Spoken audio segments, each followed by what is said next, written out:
And welcome back to the Soccer Show. And speaking of sheep shearing, which we weren't, let's talk about Port Melbourne. Taki Svingos, our guest just a few moments ago. You've got to give a lot of credit to Taki and the Port Melbourne people. You know, we were discussing this before the program. They've brought in the likes of Nick Salsis, who at 21, he's a rookie. He's going to finish league top scorer almost certainly. Savo Rusmi, sensational player, gun player in the finals. A real chance to win the gold medal this year. Even the situation yesterday where Dean Anastasiadis, big question mark. They brought in Nick Drugas as goalkeeper. Sensational performance from him. You know, they've got the numbers covered, Port Melbourne. They're pretty good. And you know what else Taki told me? I'll tell you, Paulie. I'll sit back in my chair and I'll tell you what Taki Svingos told me. He said, well, I sat back for a minute anyway, was that if Port Melbourne make the grand final, and fair dinkum, you'd be a fool if you didn't back the Sharkies to make it all the way, go Sharks, they were going to play the Sunshine Georgies.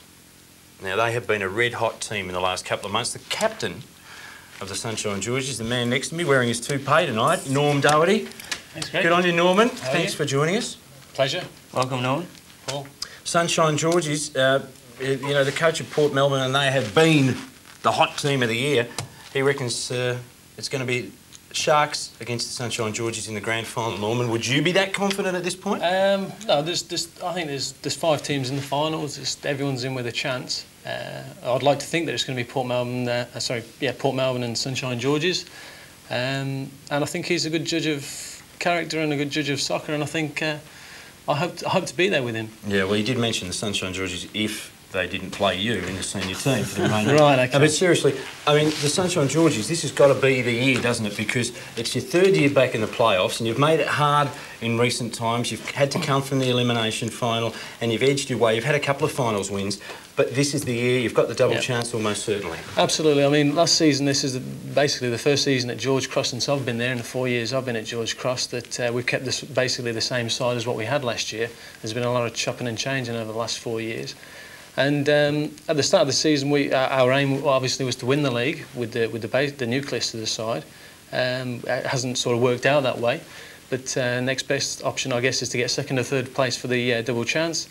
And we feel like we're going around pretty nicely. I mean, we're not going to catch Port Melbourne. It's obvious they've won the league, but you know, we'll be happy to have a shot at them in the finals.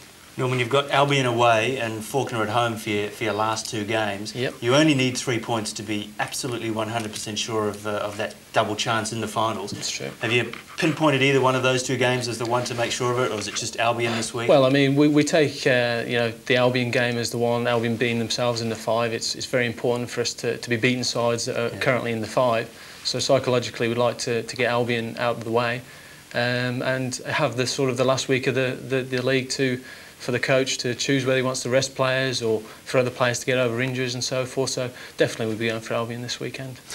All right, Normie, stick with us, if you would be so kind. Skipper of the Sunshine Georgies, NormDougherty, because at this point in time, Paul, as a regular segment on the program, we've got to run through the results of all the other matches played in Victoria at the weekend.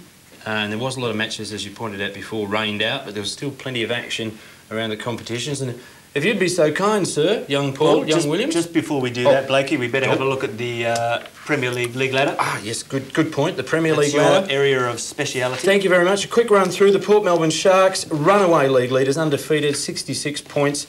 And, of course, they've won the minor premiership. Now, the situation is Altona Magic, Sunshine Georgies 2nd and 3rd. If Bulleen lose against Faulkner on Wednesday night in the postponed game, those 2 teams will get the double chance, regardless of what happens over the last 2 rounds.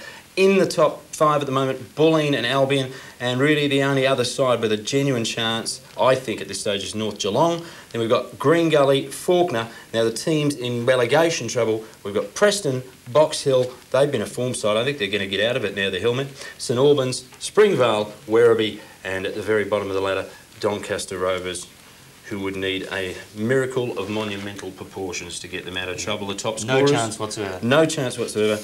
Nick Celsus with 14 goals. I'm doing this by memory because not much changed at the weekend. Vasco Tripchevsky has got 13, and Georgie Svigos with 12. Craig Lewis with 11 from the Sunshine Georgies. Of course, Craig Lewis getting that very late equaliser for the Georgies on Sunday, Paul. Thank you. And Georgie Svingos, 2 goals today, taking him into the top 3 in the leading goal scorers, which is good to see. George. Okay, State League Division 1. Stubby little legs. There were 4 games postponed in there, but a couple of good results here. Clarinda, 2 good for Richmond, 2-0. Bentley Greens at the top of the ladder, 1-1 with Westgate. Bit of an upset there. Thomastown didn't play. Bentley Greens have a 4-point lead at the top of the ladder there. Thomastown in second place. It's going to be a battle between those two there. Down the bottom, Knox City on 14, along with Broadmeadows also on 14. Fighting it out that for the wooden spoon.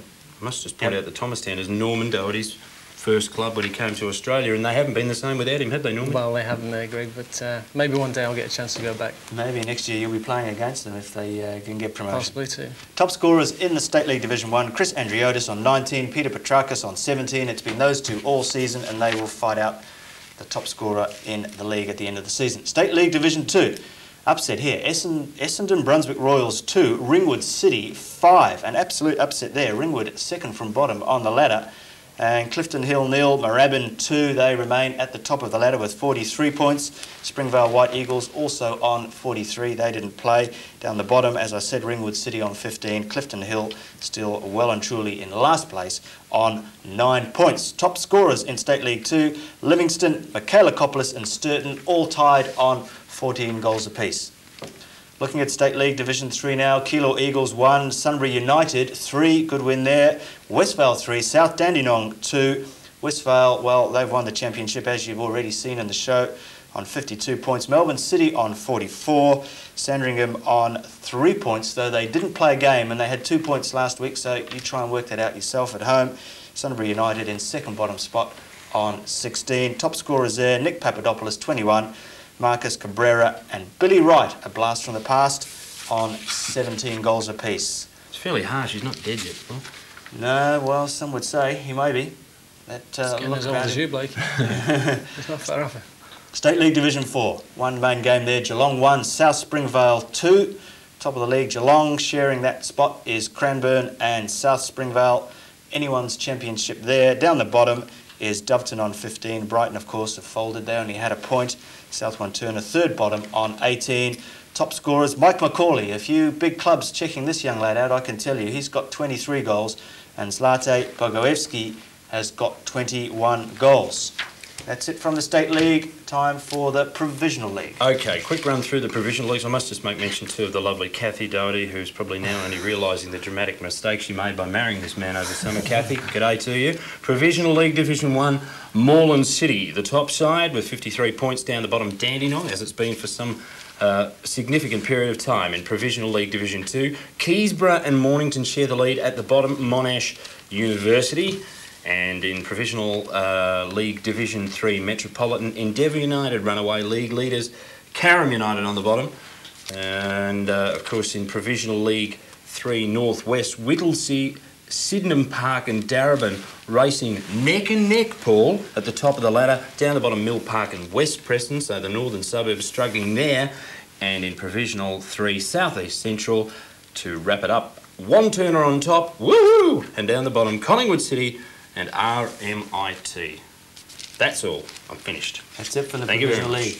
All right, we're going to follow on now with John Miles from 3UZ segment. It's Soccer's Weekly Shockers. And after that, we'll take a look at Victoria's under 15 and under 16 squads. They're in training for the National Championships. Stick with The Soccer Show.